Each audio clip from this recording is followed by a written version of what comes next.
Hello, my name is Joseph Rittenhouse. Welcome to Hong Kong. I just finished reading this book, Tribal Leadership. I would say it's a businessy type book. It's talking about how people communicate and cooperate together. What he means by tribe is any group of people, like say between 50 and 120 people, where if you were walking down the street, you would know their name. So the concept is that how do people work together in a tribe, primarily in the business environment in an organization. One thing I'm always surprised with business books is how they fail to mention just personal life, personal relationships, and just taking care of your own personal finances and personal relationships.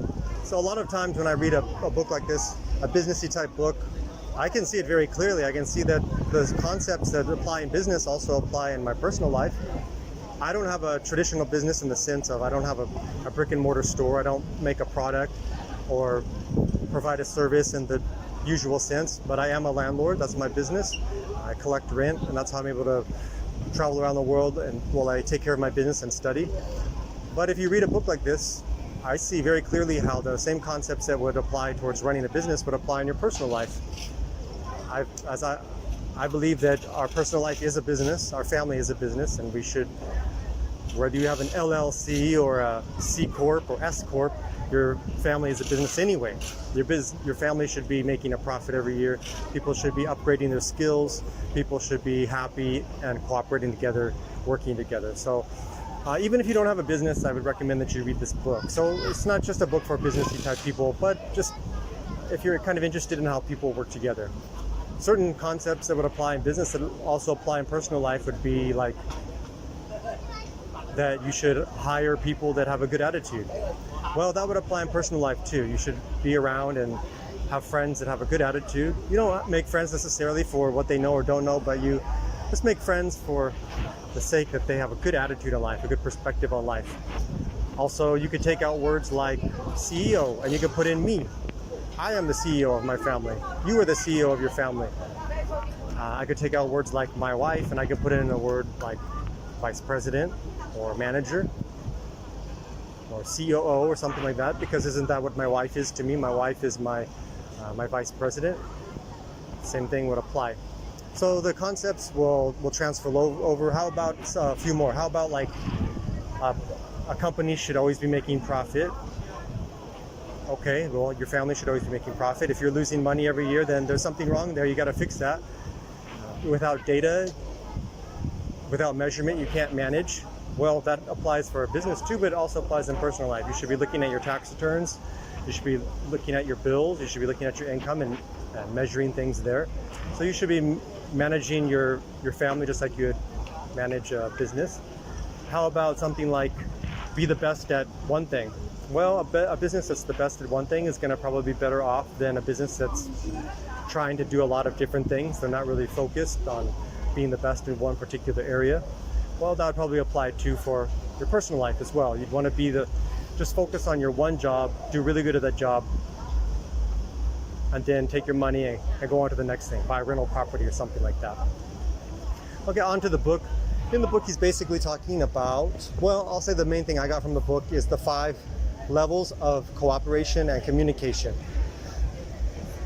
So the idea is looking at groups here, how groups work together. The lowest level, the first level, is the worst.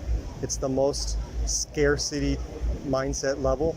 The 5th level being the best level, the most abundant type mindset level. People at the lowest level, the way that they cooperate with other people is they feel alienated. They don't want to cooperate with other people. They communicate by saying things like, my life sucks, other people's life sucks, all life sucks. People at this level, whether you work with them or you live with them, it's very negative, it's very hostile, might even be violent. It's very uncomfortable, and you're not going to have a pleasant time living or working with people at this level. The second level would be where a lot of the coworkers I've had in the past, probably a lot of your coworkers, I know a lot of people at this level, they feel separated from society. They feel separated from the group. They'll say things like, well, other people have it good, but I don't have it good. Some people get lucky and have a great life, but my life is crap. So they talk a little bit different than the people at the alienated level, they just feel separated from other people. People at this level, they don't want to take responsibility for anything. They just want to bitch and whine and moan and complain. These are the kind of people that at work, they really enjoy to just complain about work all day and what the people above them are doing. But if you were to actually encourage them to take responsibility, to get some certificates, get some training, work their way up into being a supervisor, a manager, maybe even working in administration, maybe even making some changes in the organizational culture, they will not want to do that because it's easier and they're more comfortable to sit back, bitch, whine, moan, and complain. When you get to the third level, it becomes more of a personal progress type level. People at this level, the way they communicate is they'll say, I am great, I'm good, I can do it.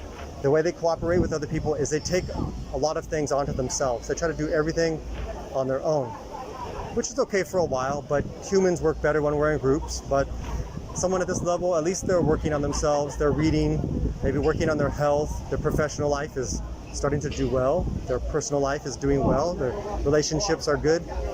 But you're only going to be able to progress so much because humans, we usually, in general, we work best, we create the most magnificent things, like these beautiful buildings behind me, when we work together in groups of 50 or 100 people.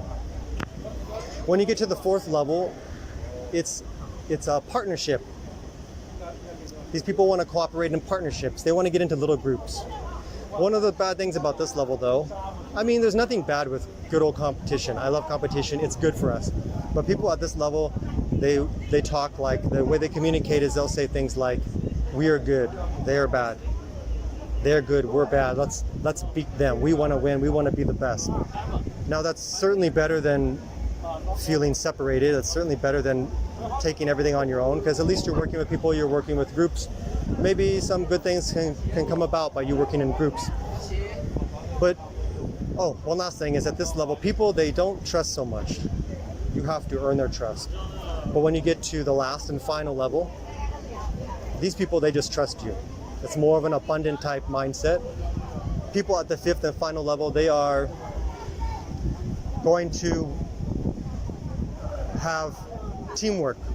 They just want to be surrounded by good people. They want to do good things with other people, and they're not too concerned about us versus them. Who's winning, who's the best. They just want to have fun. They just enjoy working together with other people, and they want to see what they can do. They're artists. They want to push the limits of creativity and society and see what we can do. People at that level, at the fifth level, the final level, they're going to say things like, life is great. Just life is great. I recommend that you read this book, Tribal Leadership. To me, it also feels a little similar to the book Power versus Force. This book reminds me that I want to be at the fifth level. I want to be, just life is great. I mean, yeah, there's people who have a life better than me or whatever that means. You know, I don't even know what that means. I have a great life. I have everything I need. I eat everything I need. Great clothes. I just want to have fun with other people and see what we can do together. And, life is great. This feeling kind of matches what I got from the book Power versus Force. In that book, it's talking about, instead of trying to force people to do things, that you just live your life from a sense of power. You don't try to control, you try to uplift. You don't try to control or force, you try to cooperate and work with. So these two books, I read them pretty close together, and I think they were really good. Tribal Leadership, if you're not doing any sort of business, that's okay. I still recommend you read it and you take out all the businessy talk and the how to increase your profits and stuff like that, but you can still apply the principles of this book to your own personal life. From Hong Kong, I will see you later.